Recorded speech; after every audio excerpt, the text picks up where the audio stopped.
पदभार स्वीकारलाय आणि पुन्हा एकदा फायली तुमच्या समोर दिसत आहे, कशा प्रकारे बघताय? लाडक्या बहिणींचं सरकार आहे आणि लाडकी बहीण आता पुन्हा एकदा मी राज्याचे मुख्यमंत्री देवेंद्रजी फडणवीस साहेब आणि उपमुख्यमंत्री एकनाथजी शिंदे साहेब आणि आमच्या पक्षाचे राष्ट्रीय अध्यक्ष उपमुख्यमंत्री अजितदादांचे, प्रदेशचे आमचे अध्यक्ष आदरणीय तटकरे साहेब, प्रफुल्लभाई, सर्व मंत्रिमंडळातील सहकाऱ्यांचे आभार मानते की पुन्हा एकदा या विभागाची मंत्री म्हणून काम करण्याची मला संधी दिली.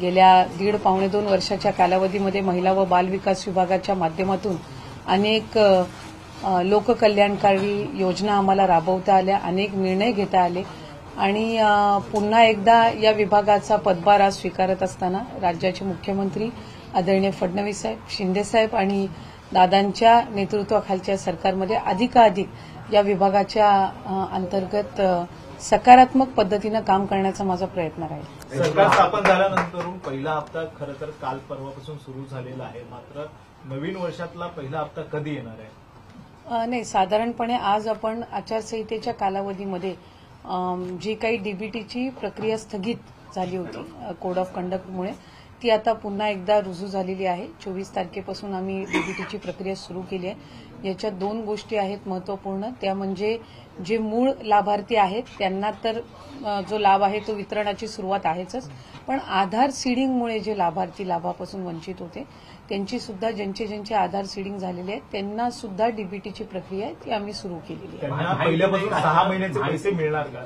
नाही, आम्ही सुरुवातीलाच ज्या वेळेला योजना जाहीर झालेली होती त्याच्यानंतर सुद्धा निकषांमध्ये एक गोष्ट जी नमूद करण्यात आलेली होती की जुलै आणि ऑगस्ट महिन्यामध्ये ज्या लाभार्थ्यांनी पात्र अर्ज त्यांचा दाखल केलेला आहे आणि जे अप्रूव्ड आहेत त्यांना त्या महिन्यापासूनचे त्या ठिकाणी मिळतील आणि त्याच्यानंतरचे जे आहेत ते ज्या महिन्यामध्ये त्यांनी रजिस्ट्रेशन केलेलं आहे तिथपासून निश्चितपणाने त्या महिन्याचा त्यांना लाभ हा मिळणार आहे. त्याच्यामुळे जुलै ऑगस्ट महिन्यामध्ये जे अप्रूव्ड आहेत त्यांना त्या महिन्यापासूनच मिळालेले आहेत.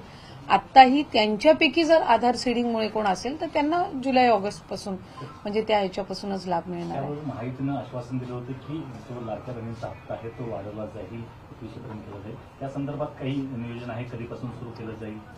राज्याचे मुख्यमंत्री आदरणीय देवेंद्र फडणवीस साहेबांनी ज्यावेळेला पहिली पत्रकार परिषद घेतली त्याच वेळेला त्यांनी त्या संदर्भातली जी महायुतीच्या सरकारची भूमिका आहे ती त्या ठिकाणी स्पष्ट केली. नवीन अर्थसंकल्पामध्ये त्या संदर्भातला योग्य तो निर्णय जो आहे तो निश्चितपणाने घेण्यात येईल आणि आता आम्ही प्राधान्याने अधिकाधिक जे डिसेंबरचे जे लाभ आहे तो त्यांच्यापर्यंत या महिन्याच्या अखेरीस कसा पोहोचेल याकडे आम्ही लक्ष केंद्रित करत आहोत आणि जी आश्वासनं महायुतीच्या सरकारने दिलेली आहेत ती राज्याचे मुख्यमंत्री, दोन्ही उपमुख्यमंत्र्यांच्या नेतृत्वाखाली आम्ही पूर्ण करणार. आणखी 3 महिने वाट बघावी लागणार अशा प्रकारचं एक सांगितलं याचं चर्चा होती की हे निकष जे आहेत ते कडकपणे केले जातील, अनेक महिला यामधून गाळल्या जातील, संख्या कमी होईल, अशा प्रकारची चर्चा आहे. काय स्पष्टीकरण? ह्या ज्या सगळ्या चर्चा आहेत ते गेल्या अनेक दिवसांपासून वेगवेगळ्या माध्यमातून आम्हालाही ऐकायला मिळत आहेत, पण कागदोपत्रावर किंवा लेखी कुठल्याही शासन निर्णयामध्ये कुठलाही बदल निकषांमध्ये करण्यात आलेला नाहीये. अशा पद्धतीचं कुठलीही सर्क्युलर सुद्धा काढलं गेलेलं नाहीये. आम्ही त्याही वेळेला एक गोष्टीची स्पष्टता दिली होती की जी काही फेर तपासणी असेल किंवा त्या गोष्टी असतील या कंप्लेंट बेस्ड राहतील.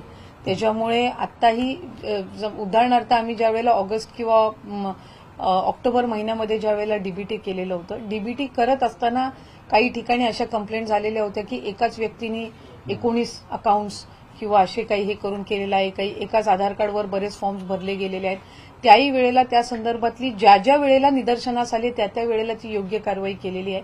आत्ताही कंप्लेंट बेस्ड ज्या वेळेला येतील तेव्हा त्याचं क्रॉस व्हेरिफिकेशन केलं जाईल आणि जी काही त्या संदर्भातली योग्य कारवाई आहे ती केली जाईल. राहिलेल्या महिलांना पुन्हा अर्ज करता येणार आहे का? त्या संदर्भातला अद्याप तरी निर्णय हा घेतला गेलेला नाहीये. आम्ही शेवटची अर्ज दाखल करण्याची जी मुदत आहे ती साधारणपणे 15 ऑक्टोबरपर्यंतची होती आणि बाय अँड लार्ज जर आम्ही बघितलं तर 2.5 कोटीपेक्षा जास्ती रजिस्ट्रेशन आज आमच्याकडे झालेलं आहे.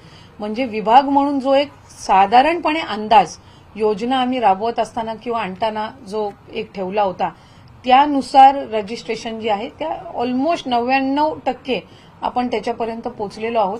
त्यामुळे पुढे रजिस्ट्रेशनची मुदत द्यायची नाही द्यायची हा जो सगळा निर्णय हा मंत्रिमंडळाच्या बैठकीत होईल. तुम्ही मंत्री तर झालेला आहात पण आता पालकमंत्री कधीपर्यंत होणार आहे रायगड वाढते त्या संदर्भातला योग्य जो निर्णय आहे ते आमचे जे तिन्ही नेते आहेत ते घेतील. कालही मला वाटतं आदरणीय फडणवीस साहेबांना ज्यावेळेला या संदर्भामध्ये विचारणा पत्रकारांच्या माध्यमातूनच करण्यात आलेली होती, एक स्पष्टता त्यांनी दिलेली आहे की लवकरच ते करण्यात येईल आणि त्याचा जो निर्णय तो मुख्यमंत्री म्हणून ते असतील, उपमुख्यमंत्री शिंदेसाहेब, दादा आणि प्रदेशाध्यक्ष जे आहेत त्या पक्षाचे किंवा ज्यांना त्यांनी जबाबदारी दिलेली असेल त्या पद्धतीनं तो घेण्यात येईल. मंत्री म्हणून आम्ही सगळ्यांनीच बहुतांशी जणांनी आज किंवा कालमध्ये पदभार हा स्वीकारलेला आहे. त्यामुळे विभागाची जबाबदारी जी काही आम्हाला पार पाडायची त्याची सुरुवात झालेली आहे. मला खात्री आहे पालकमंत्रीची सुद्धा जी काही योग्य ती वेळ आहे चर्चेनुसार सकारात्मक पद्धतीनं ते त्याही वेळेला जाहीर होईल. लाडक्या बहिणीला तुम्ही हप्ता देताय मात्र दुसरीकडे लाडकी बहीण सुरक्षित नाहीये अशा पद्धतीचं वारंवार दिसून येतं, कारण की कालचीच कल्याणमध्ये एक घटना असेल. या सगळ्या संदर्भामध्ये तुमचं पुढचं पाऊल काय असणार आहे? नाही, साधारणपणे आम्ही सुद्धा महिला व बाल विकास विभाग म्हणून गृह विभागासोबत तो राज्याच्या मुख्यमंत्री फडणवीस साहेबांकडेच आहे. अधिकाधिक कोऑर्डिनेशननी काय त्या संदर्भामध्ये महिलांच्या सुरक्षतेच्या दृष्टिकोनातून करता येईल ती योग्य ती पावलं निश्चितपणाने उचलू. कल्याणची जर केस आहे तर त्या संदर्भात मी सुद्धा तिथले जे संबंधित अधिकारी आहेत त्यांच्यासोबत त्या संदर्भातली माझी सुद्धा चर्चा झाली. मी सुद्धा त्या संदर्भातली प्राथमिक माहिती घेतली. जे आरोपी आहेत दोन्ही म्हणजे ते आणि त्यांच्या पत्नी, मला वाटतं त्यांनाही अटक करण्यात आलेली आहे आणि त्या कायदेशीर ज्या बाबी आहेत त्या निश्चितपणाने सुरू झालेल्या आहेत. आणि काल आणि आज आमची तीच भूमिका आहे की कडक शासन त्याला झालं पाहिजे. जास्तीत जास्त जी शिक्षा आहे अगदी फाशीपर्यंत जी शिक्षा आहे ती अशा या गुन्हेगारांना निश्चितपणाने मिळाली पाहिजे. मी जो प्राथमिक माहिती घेतली त्यानुसार त्यांची काहीतरी आधी सुद्धा एक दोन गुन्ह्यांची काही पार्श्वभूमी आहे. काही त्यांनी मेंटली अनफिट असण्याचे सुद्धा काही सर्टिफिकेट दिलेले आहेत ज्याचे व्हेरिफिकेशन सुद्धा सुरू आहे. त्यामुळे त्या संदर्भातली जी योग्य ती कारवाई आहे ती निश्चितपणाने करण्यात येईल.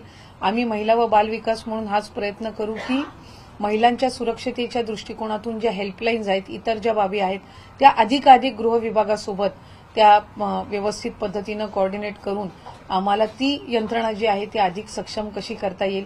तर या संदर्भातला जी पावलं आहेत ती आम्ही निश्चितपणाने उचलू. काही लाडकी बहिणीसाठी तुम्ही म्हटलं की 15 ऑक्टोबरपर्यंतचीच मुदत होती, परंतु ज्यांची आता वय 21 झालेली आहे, जे नवीन 21 वय गाठणार आहेत त्यांच्यासाठी काय असणार आहे? कारण त्यांना अर्ज भरता येणार आहे लाडकी बहिणीसाठी, कशा प्रकारचं ते नियोजन? मी मगाशी माझ्या उत्तरामध्ये म्हटलं की 15 ऑक्टोबर ही ठरवलेली तारीख होती. त्याच्यानंतर 1-1.5 महिना हा आचारसंहितेच्याच कालावधीमध्ये गेलेला आहे.